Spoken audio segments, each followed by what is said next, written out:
Hello and welcome to the 538 Politics Podcast. My name is Jody Avirgan. We've got a big show today. We're going to take stock of opinion polling and Republican responses since President Trump met with President Vladimir Putin a week ago. That was just 1 week ago. We debated whether or not it would be a turning point last week, and we will check in and ask, was it? Here to answer that and have several other discussions, which I will tease in a minute, is Editor-in-Chief Nate Silver. Hello, Nate. Hi, Jody. Hi. Politics reporter Claire Malone. Hello, Claire. Hey, Jody. And politics editor Micah Cohen. Hello, Micah. Hello. How's everyone doing? Good. Well? I did a lot of work this look at you. weekend. Brag. Thank God. Yeah. Yeah, seriously. Yeah. We're waiting on that model, Nate. It's a lot of freaking work. Yeah, I know it is. No one's just denying that. Eager for it to be finished. Relitigating whether, this weird poll from 2006 was wrong because it showed a 50-point error, and the answer is probably it was. And someone years ago typed the wrong number. Oh, boy, it's going to be that kind of podcast. The wrong spreadsheet. It's going to be that kind of rest of the year, Claire. Confusing the name of the congressional district, You're giving me shit for entering polls in wrongly 8 years ago. 8 years ago? Wow. Okay, so in addition to talking about Trump and Putin, today we're going to do a conversation which was actually scheduled for last week and then was bumped because of that Putin meeting. We're going to talk about the Democratic Socialists and the Democratic Party, whether they can get along, and in general, the different wings of progressivism emerging and causing a little uproar within the Democratic Party. We're also going to do our next installment in this series of conversations we are calling Priors, where we look at the basic building blocks of midterm elections. Today, we're going to talk about turnout, how much does it matter, and what are the things that lead to high or low turnout. But let's get right into it because we have 3 segments today. That Putin meeting, the very last thing we said, Micah, I believe you were one of the people who said this on last week's show, was to keep an eye on the response of the more mainstream GOP electeds, people like Pat Toomey we identified as a possible canary in our coal mine. Did Pat Toomey sing, and what did that canary say? He did sing. I would describe his response, and I think this is a good summation of the GOP response in general, but I would describe Toomey's response as mildly critical. Toomey tweeted, "At POTUS's blindness to Putin's hostile acts against the U.S. and our allies, election meddling included, is very troubling." And he said it with that kind of raspy tweet in his voice. I don't know why I can't talk right Mild or medium? It's like medium. So here's you why. Guys had this. Do you have vocal fry, Micah? Here's why. Oh, boy. Here's why I think it's mild.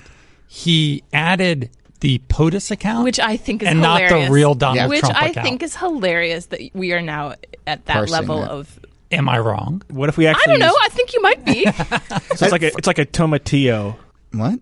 He I'm means trying to actually. the level of At spiciness. the level of spiciness. Readers, It's not listeners, a habanero, but it's a tomatillo. We tape this podcast right before lunch, and so oftentimes food metaphors will creep into the coverage. Toomey screenshotted a statement, too, which didn't mention Trump by name, was mostly about Russia and Putin and so forth. So we can debate whether that was super spicy or not. What about the then Trump attempt to walk back? Did Republicans sort of buy that and then retreat back to their respective camps, or what happened? Republican lawmakers are always looking for a way to forgive Trump and keep things the regular order. So, yeah, the White House's quote-unquote correction gave them some sort of shade to hide under. Yeah, even though it was sort of a half walk back and then he took several steps forward and then did a backflip, it gave the Republicans the excuse they needed to sort of put a bow on it. I will say, I think, going back to our conversation last week about will this be a turning point or an inflection point, I don't see evidence of that.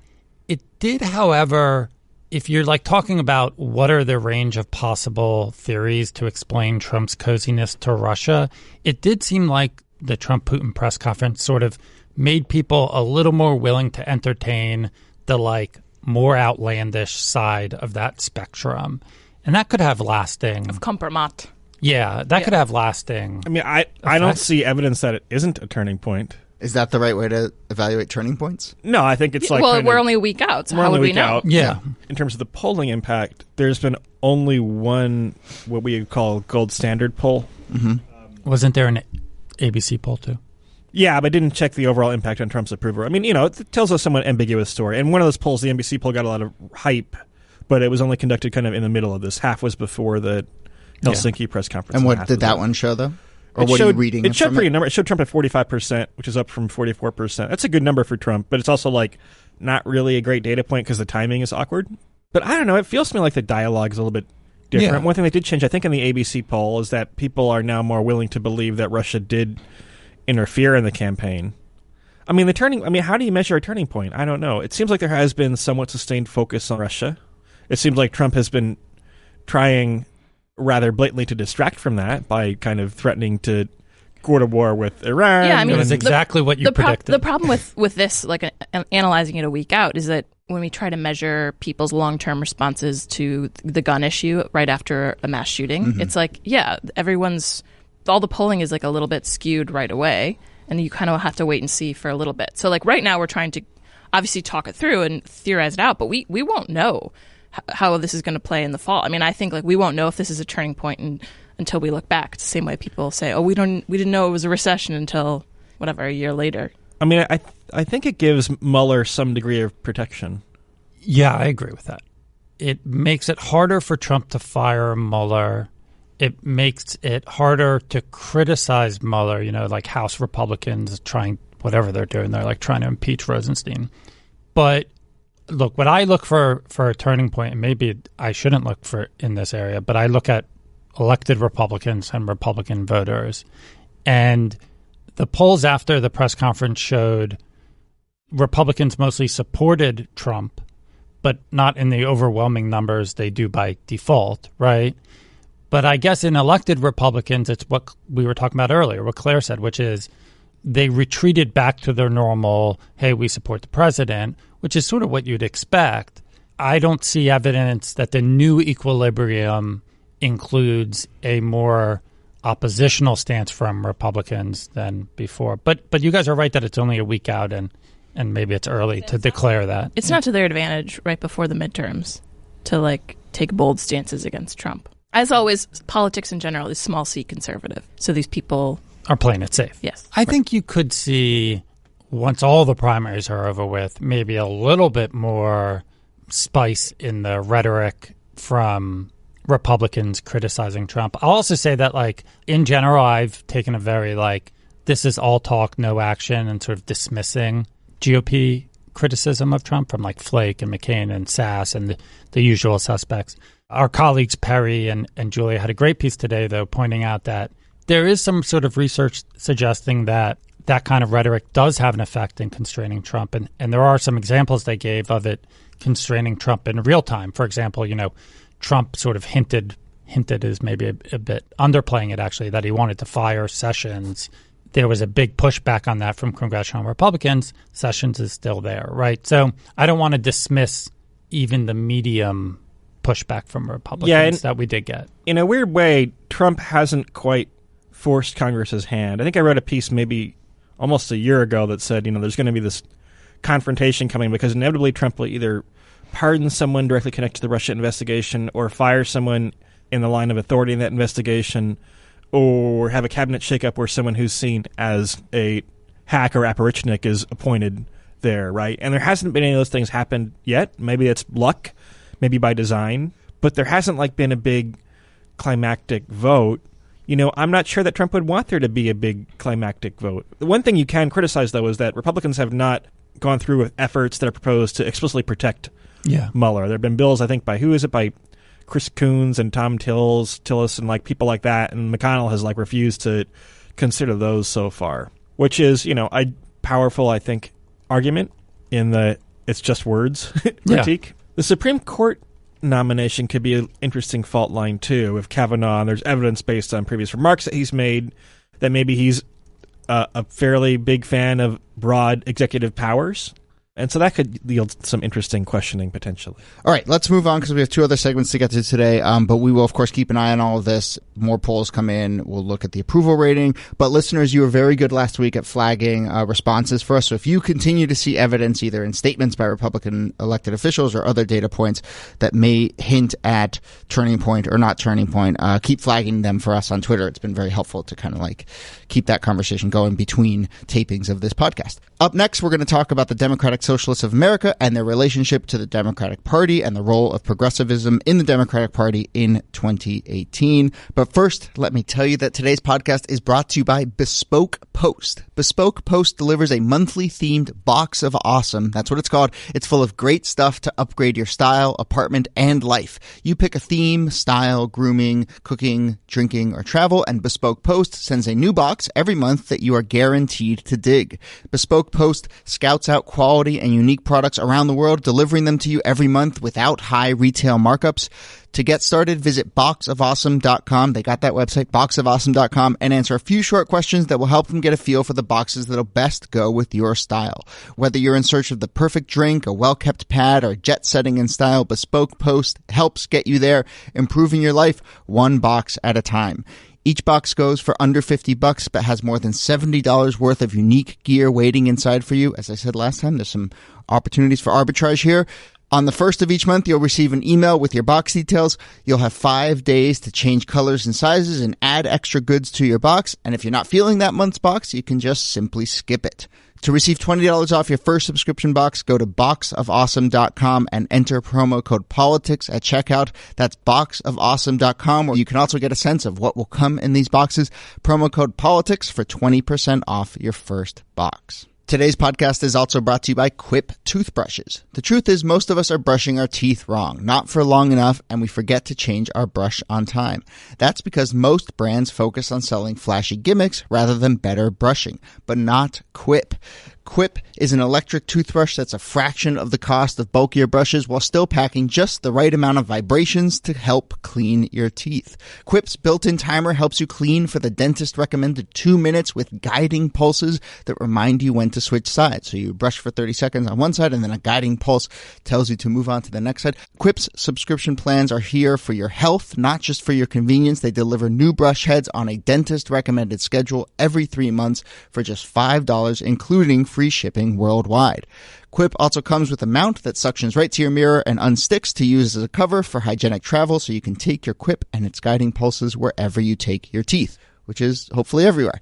Plus, they're backed by a network of over 20,000 dentists and hygienists and hundreds of thousands of happy brushers who use Quip every day. It starts at just $25 if you go to getquip.com/538. That's the numbers, getquip.com/538.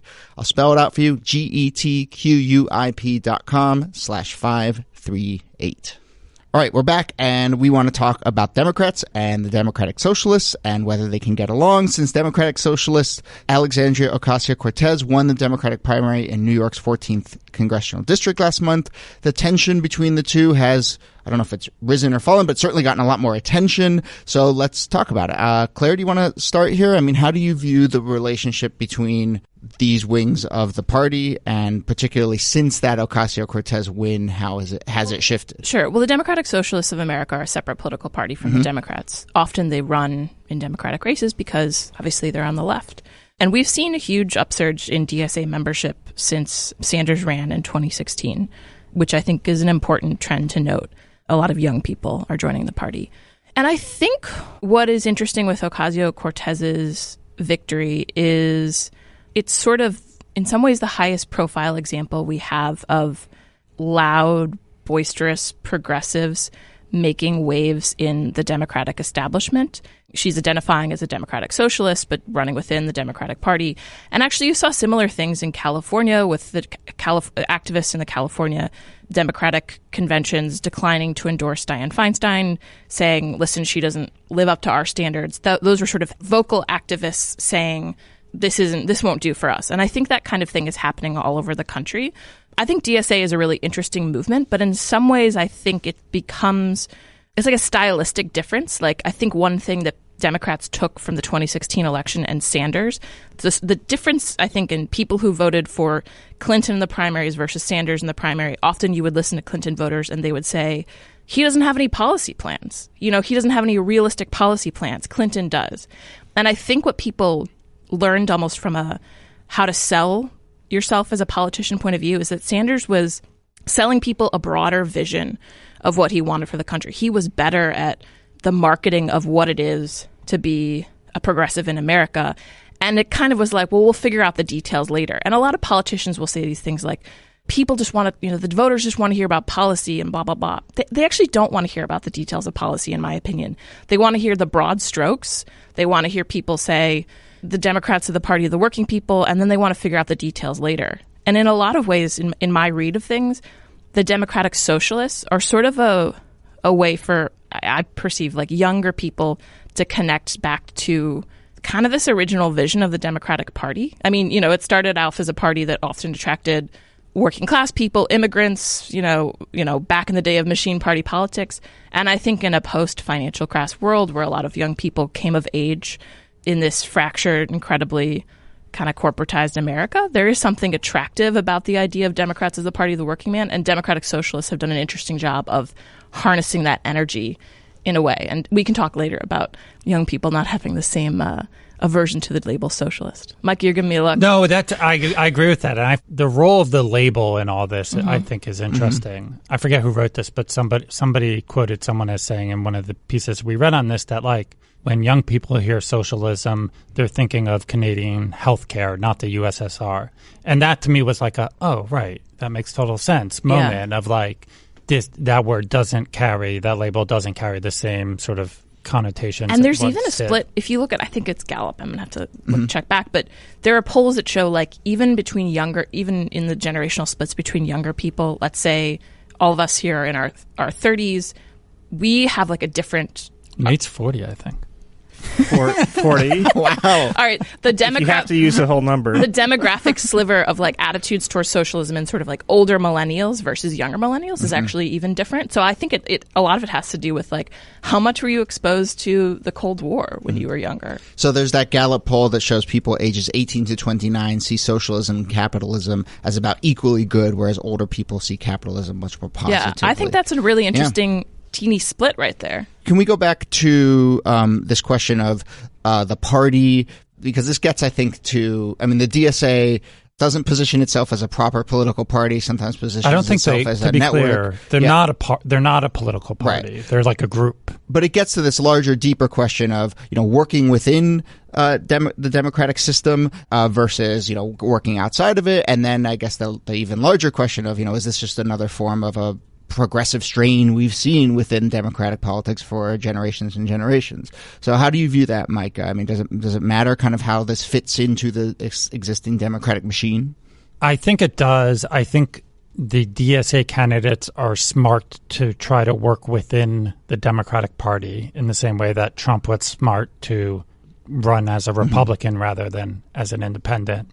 I do think, okay, so socialism, the word doesn't sort of carry the bad vibes with younger voters. Well, it still probably carries it with a lot of older voters. So if I were advising DSA candidates about branding, within the Democratic Party, I think I would advise them to just call themselves like Democrats. I mean, this is their platform as described when you hear them talk is the progressive strain in the Democratic Party. It's also, in a lot of ways, it's like re-embracing working class democratic politics, like the economic focus of democratic politics. Like unions are no longer the power that they were, but DSA has a lot of similar rhetoric of, go watch Harlan County and like you'll kind of get the DSA platform. Nate, on that question of the platform and the strains of progressivism, should we think of the DSA or this current manifestation of progressivism as like a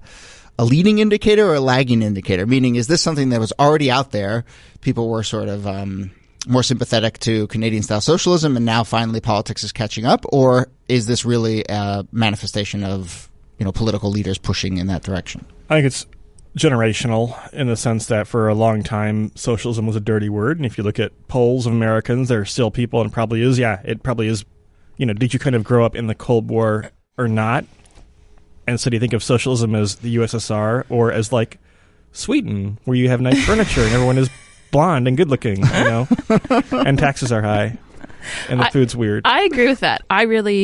So I'm 31. I graduated from college in 2009, which is basically like the epicenter of the financial crash, Occupy Wall Street. And in my mind, I remember these conversations of like people being drunk and eating pizza at the end of the night and being like, should we fire all the banking executives? And there was this real split between people who were like, yeah, they did a bad thing, but like we can't just like crash it all down. There needs to be institutional memory. And then half the people were like, nah, fuck them. Burn it They all should down. all go to jail. Yeah. And in my mind, we're now in our 30s. I'm talking about older millennials. Sorry, younger millennials. But there is this, okay, it went from the sort of inchoate anger sort of Occupy Wall Street, and now it's sort of filtered through the political system. And I really see the DSA and this kind of like re-energized progressive movement as a little bit of like, maybe I'm being egocentric, but a little bit of a millennial political awakening. No, I definitely think it is. But do you guys have a negative, like just emotional reaction to the word socialism? I don't. You don't? Maybe. I do. Yeah. I don't. How old are you, Micah? 36. I'm 40.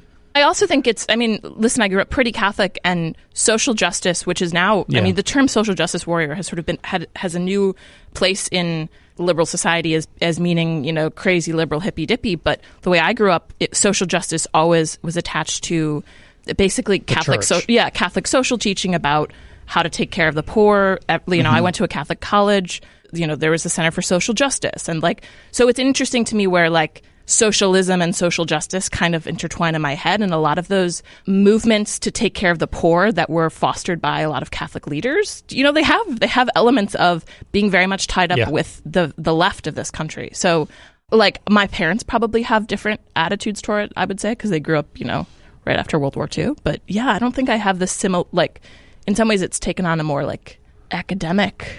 Oh, that's interesting. Yeah, it's I think it is significant. I think it is different than the progressivism, quote unquote, of 10 years ago or something, because it is more explicitly leftist. Wait, explain So that. yeah, what do you mean by that? Meaning, so I just did Twitter poll, not scientific, over the weekend, where I'm like, I've noticed, because there was this big article that came out in the Times or whatever that was about the rise of the new left, and the article used liberal and left interchangeably, which I think we probably have at 538. And I asked people, are we at the point now where this is a big deal? Should we say left when we mean liberal or whatever, right? And 80% of people, not a scientific sample, were like, yeah, actually, you should say left in a context like this. What would be the distinction between those two? That leftism implies a critique of capitalism, I think is more or less it, right? And is skeptical of market-based solutions. This is a weird thing, but I was at a dinner a few months ago where people had a game of describe what your political views are. Be very don't have it be I'm a Democrat or I'm a Republican. Dinner was this? Yeah. It was with some but I think that's an interesting thing that we're all trying to do writ large Without labels. It's I think on the right the rise of libertarianism, frankly on the left the rise of some kind of sort of Silicon Valley libertarianism. Are you a democratic socialist type? Clinton voters, was a pretty progressive, Hillary Clinton was a pretty progressive presidential candidate. In some ways we think of those people as moderates, or I don't know what it is anymore. But it's an interesting exercise because I do think there's a lot of sort of parsing people out in more particular ways than I think we've done in a while. No, there are gaps in the labels. But that's the thing is I think the emergence of the DSA as a significant force for me represents more than anything else a failure on the part of the Democratic Party. Why? Because it has a totally separate label? Well, because, look, I think what Nate said is probably true, which is that there is an element of the ideology and the platform of these candidates that is more skeptical of capitalism. But the policies they're putting forth are progressive. They're not. To me, they're their rhetoric and their actual policies. The actual policies are very union, right, democratic politics that growing up in the Midwest, I think a lot of us were familiar with. They're not nationalize the railroad, right? Exactly. So, but the fact that these people don't feel at home within the Democratic Party and have although they're running as Democrats, so they feel somewhat at home. But the fact that they've found their way to this other label to me says something's wrong. They want to blow up the system, which I think is really interesting. I think they don't trust, and I think that's what it ultimately comes down to, is they don't trust the people at pulling the levers. And Debbie Wasserman Schultz. Yes. Yeah. They have an inherent distrust, and you can call if you look back 2 years, that was what the big fight was, where people were these Bernie people are crazy kooks. They should trust the system. Well, they weren't kooky to believe them. They weren't kooky. They were 35, naive. Yeah. If you're a 35-year-old Democrat or leftist, I guess I was going to say liberal, but now that term is complicated. Then what have you experienced? Right? You've experienced the Great Recession. You've experienced the rise of nationalism. You experienced a lot of losing elections for Democrats, although Obama obviously being a very big exception to that. You've experienced Hillary Clinton being nominated in 2016, and if you were an under 35-year-old Democrat, you probably were not thrilled by Hillary Clinton's nomination. So I don't know. I mean, it's partly like, look, Democrats had this generation called the Clintons who dominated Democratic politics for an awfully long time. And I remember being back in New Hampshire when we were covering the campaign, and Clinton was at an event at a college, like New England College or something or another, right? And like giving a talk, and like, remember how much trouble she was having connected? Sounds like I found like very Selena Zito-y or something, right? But it's like she was just like literally having trouble being on the same page with younger students who would ask her a question, because her memory is all built in the aftermath of the Cold War and and everything else, and the McGovern movement and Nixon and all this stuff, and like the history is not like relevant to you if you're under 35. And so so you probably experienced a not great economy and Democrats who seem out of touch.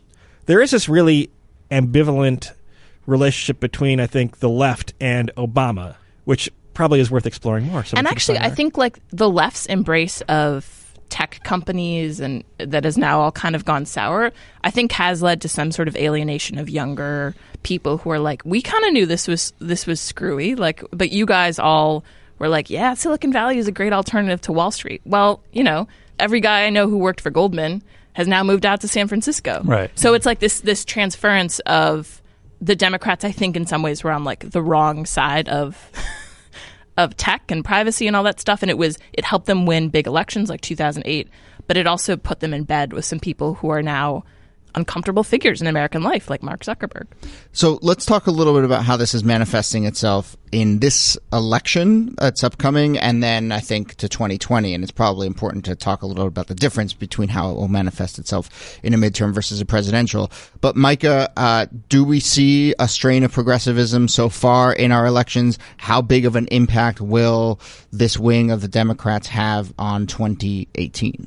I don't know the answer to that question yet. So I think what we've seen so far is these candidates, for the most part, running and winning in really blue districts, which is sort of what you would suspect, but also is a good thing for the Democratic Party because it means you're not running sort of candidates who are more out of step with the district or state or wherever they're running. I do want to keep all of this in context. We are still talking about sort of a wing of the Democratic Party and not the entire Democratic Party. The Democratic Party has gotten much more liberal in recent years, but these candidates still, much more leftist. Much more liberal. Well, both, right? They've gotten more liberal on like cultural issues, on identity issues, and more. Have they gotten more leftist on economic issues? Probably, right?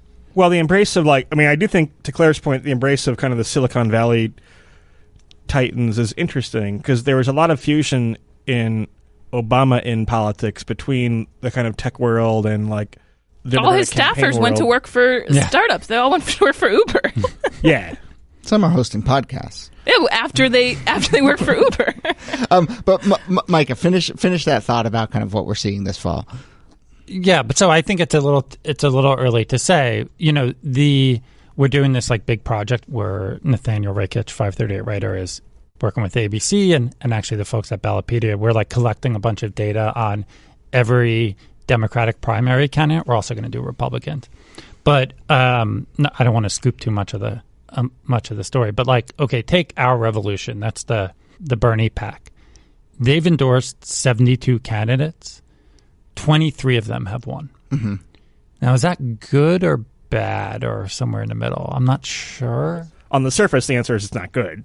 21 out of 31 candidates endorsed by Indivisible have won. Have made it to the general election. And 14 out of 30 endorsed by the Working Families Party. I mean, can we decouple two? Because I feel like there's two conversations. The conversation about how successful are these candidates in 2018 is that not super successful. And that, like, to look at Ocasio-Cortez and say it's a new normal is bullshit.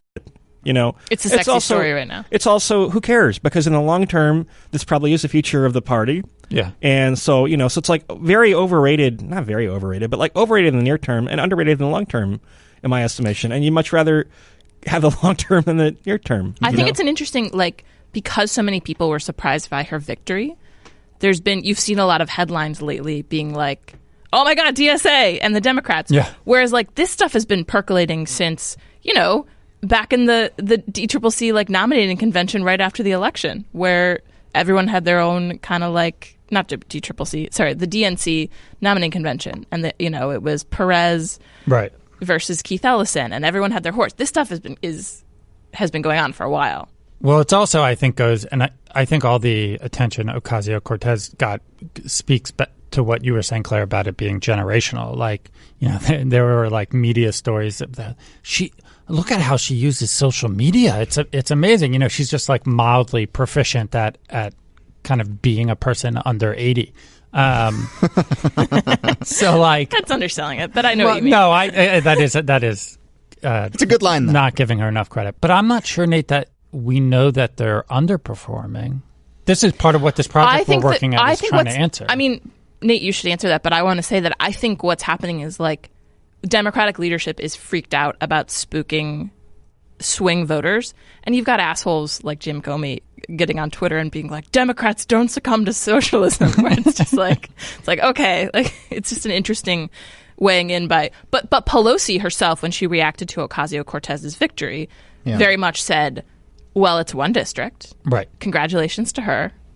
We're going to run it district by district. But they are concerned about socialism, the label. Do you guys think they should be? That's an interesting question. I think I understand Pelosi's instinct in a 2018 midterm where you're trying to win some districts that have been historically Republican. I understand the fear of of if you're trying to appeal to, let's say, expert political strategist James Comey would agree with you. Wait, but Nate, do you think they're right to be afraid of that label sort of catching on and being used to lump everyone in? And I think over the long run, a party wants to run more toward the center. I think it's become fashionable to think that's bunk when it's not, if you look at the empirical evidence. But she's not going to be able to fight it, because one thing, after 2016, people on the left will just say, you know what, you establishment Democrats have lost a Senate elections. I don't personally think Democrats have lost those elections because they weren't far enough to the left, but it's very hard to make arguments about electability when you always lose. And so Pelosi and whichever other establishment Democrat is, dealing strategically, they're not going to be able to win that argument until and unless Democrats have a bad year running to the left or something, right? And so just deal with it. And I think probably, saying that look, we want candidates that suit their districts, and in some cases that will mean younger, more progressive candidates. In some cases it'll mean, because one thing Democrats haven't done yet, whether by luck or design, you haven't had a lot of nominees or challenges in losable districts, right? Joe Crowley had a 100% chance of winning his race, and so does Ocasio-Cortez. No chance in a year like this, or even a not so blue year, frankly. I do think that post midterms, the party will get more openly left, liberal, progressive, whatever we're calling it now. Because not if they lose the midterms.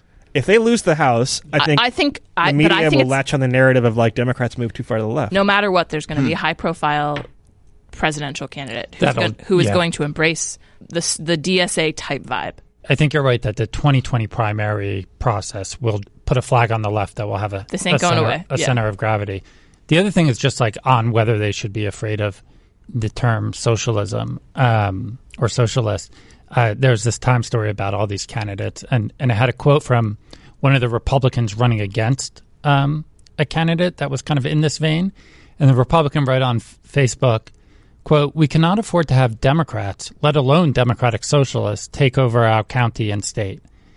And it just made me realize, Democrat is, for a good section of the country, Democrat is sort of just as bad as socialist. So who gives a shit ultimately? I don't think that's quite right, but it's not like you're going to win over a lot of these voters anyway. So Nate, can you give us one final thought on something that you've now said on the podcast a few times, and we were just touching on it, but that you think this split within the party is going to be an over-discussed story in the near term and an undervalued story in the long term. What exactly do you mean by that, and you want to just kind of end on that note?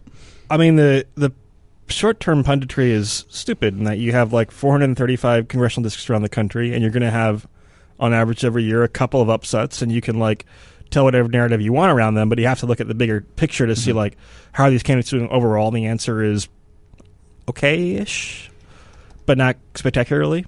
But by the same measure, I mean, I do think the generational aspect of this is profound, and like the fact that like there was the biggest split between Hillary voters and Bernie voters was age, and you don't see something like that happen all that often.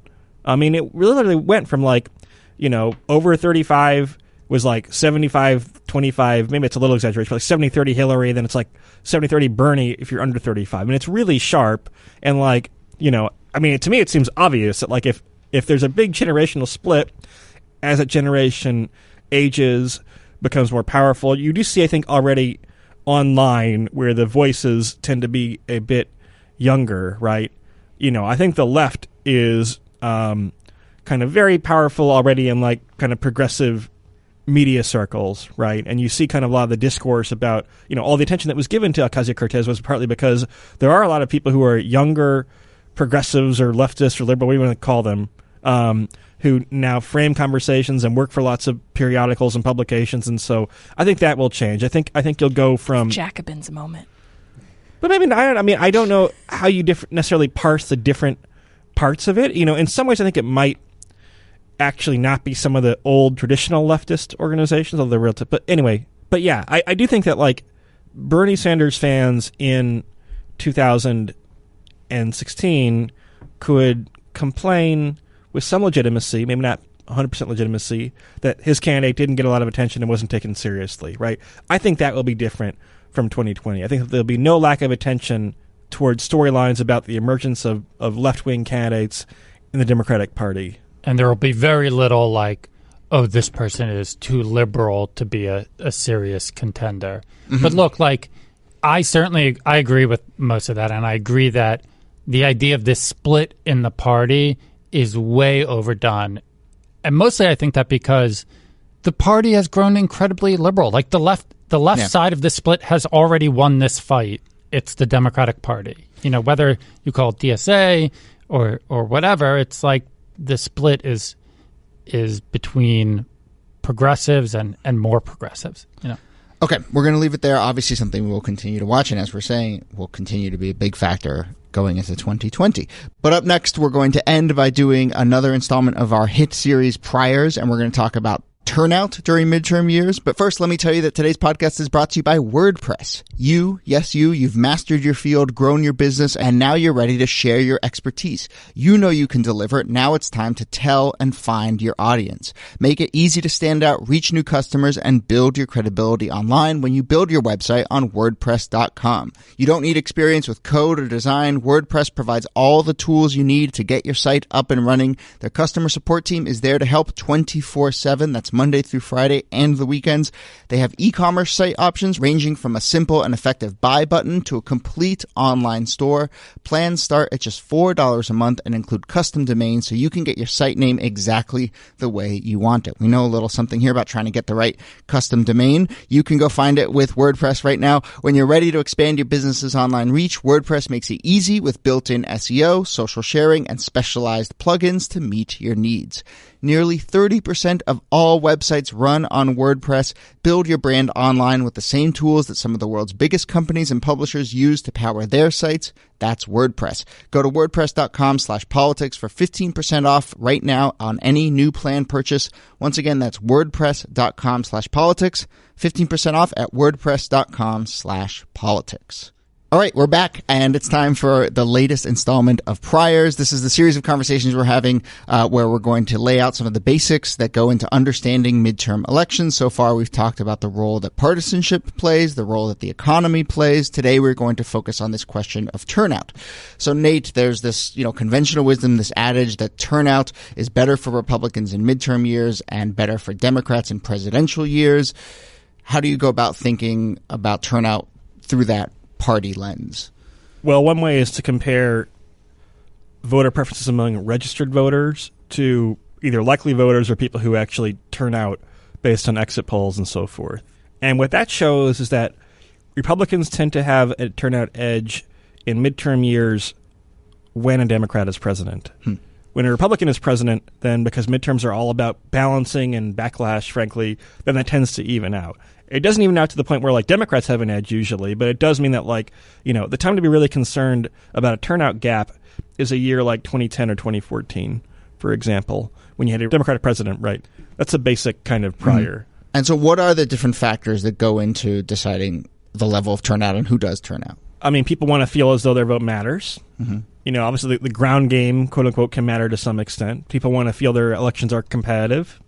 Demographically, people who turn out in midterm elections tend to be whiter, older, and more educated. Two of those three things favor Republicans. The more educated one no longer does, interestingly. Micah, as a kind of baseline factor, I think there is a sort of political cliche that it's all about turnout. But, where in your sort of rough ranking of big forces should we think about this? To oversimplify a little bit, the cliche that it's all about turnout is right in the sense of we're a 50-50 country for the most part. And so people who are turnout, there are the factors Nate listed, right? Turnout is higher, more competitive elections. But also turnout increases when you are excited to vote, when you think it's really important to vote. And so on the whole, if, Democrats are more likely to turn out or are turning out at higher rates than Republicans, then of course it's all about turnout. You could just as easily say it's all about having a compelling message, right? In the sense of it's somewhat circular, right? It's if you have a compelling message that turns people out, then it's all about the message, or it's all about who's in the White House is sort of just as big of a, as Nate was saying, just as big of a factor as who's excited, or the problem is it's that influences who's excited and therefore here's a question. Do you think the midterm penalty is weighted more towards people of the opposing party will turn out more, or people just in general are wanting to ding the incumbent party? It's both, right? Usually the opposition party turns out more, or at least does if it's Republicans are in the opposition. Democrats, maybe they fight to neutral a little bit more. Although remember, Democrats are also the larger party, that there are more registered Democrats and registered Republicans. So therefore, if they fight to where each party is equal turnout, then that's not necessarily a bad result for Democrats. But it's also swing voters want to balance and therefore also tend to vote against the president's party. And so, again, if you have two of those things, that's when you have a wave election. If you have one of those things, then usually the party out of power gains some seats. In this case, Republicans have a high enough kind of wall that what's that upshot graphic with the hill on the wall? In this the case, crazy colors. In this case, some might not be enough for Democrats, so they might need both a turnout advantage, or at the very least to keep parity with Republicans in terms of turnout, and they might need a lot of swing voters to swing their way. We've used the terms, and I feel like these terms come up often in these conversations as maybe one and the same, but enthusiasm versus turnout. Is it worth at all thinking about them as different? Is turnout just a manifestation of enthusiasm? Is it possible to have an enthusiastic electorate that doesn't actually turn out? Well, I think for the most part, the way enthusiasm is used is basically as a stand-in for turnout. Yeah. We don't really, at least speaking for us, as political observers, I don't really care if you're really enthusiastic if you don't vote. It doesn't, you're not doing much good there. There are two dimensions generally on which elections are fought, right? It's persuasion and turnout. So what share are Democrats winning? What share are Republicans winning? And then who turns out? Generally speaking, enthusiasm it plays a big part in that second dimension. But it's not just it's enthusiasm makes it sound like pretty happy. It's also like hate, I think motivation as a motivating factor. Yeah.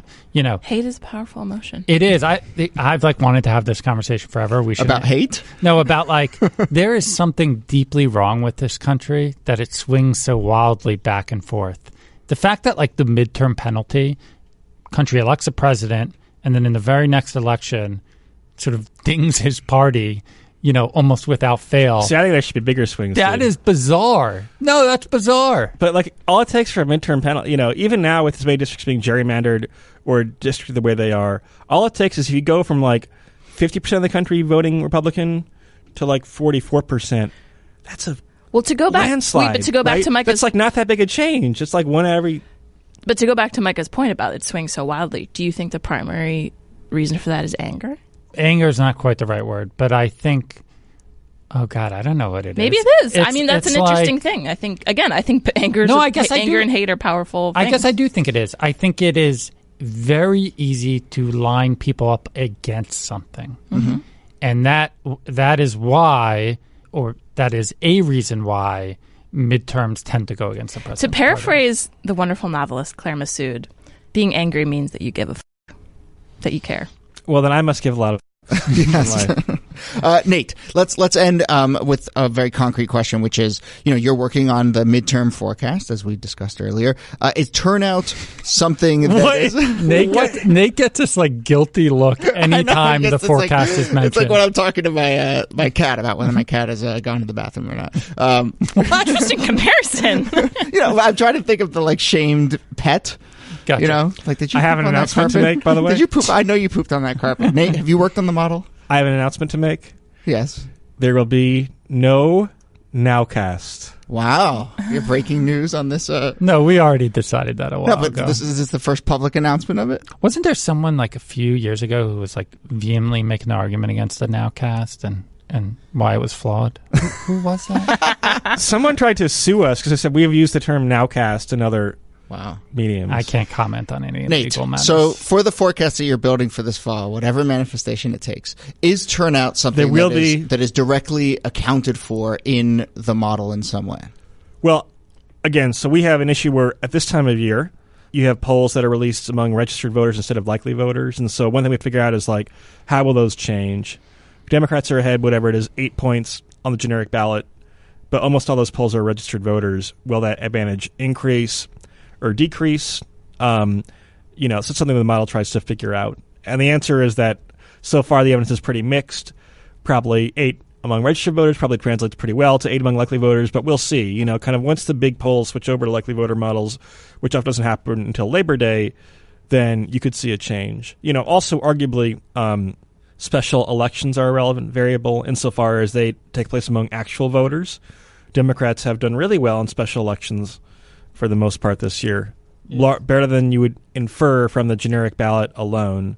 And so that's a relevant indicator as well. Is the split between polls of adults or polls of registered voters, let's say registered voters, and polls of likely voters, before we have actual voters, is that sort of the best measure of who's winning the turnout competition? Yeah. I mean, that works. So in 2010, there was about a 6-point gap between polls of registered voters and polls of likely voters, right? That literally if you have the pollster say, okay, we originally have the Republican up or the Democrat up 2 in this state based on registered voters, but let's apply our likely voter model. Oops. Now the Republican is up 4 points instead. That's a 6-point gap, and that was gigantic. I mean, without that enthusiasm gap, Republicans could have had a very mediocre 2010 instead of a catastrophically great or, bad for Democrats, great for Republicans 2010.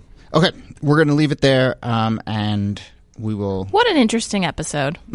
Thank you, Claire. It's a little bit of a grab bag episode. Yeah. I liked it. 3 segments. I bet reader, listener, that you liked at least one of those 3 segments. Yes. So how would you rate the segment? Playing the odds. How would you rate the segments? I think the middle one is the most interesting. I think middle is the best. First was the second best. Turnout was the worst. It was a Neapolitan ice cream. Your enthusiasm for turnout It's correlated with how much talking you did on each segment. Yeah, I think that's about right. Nate Silver, thank you, as always. Thank you. Thanks to you, Claire Malone. A real pleasure.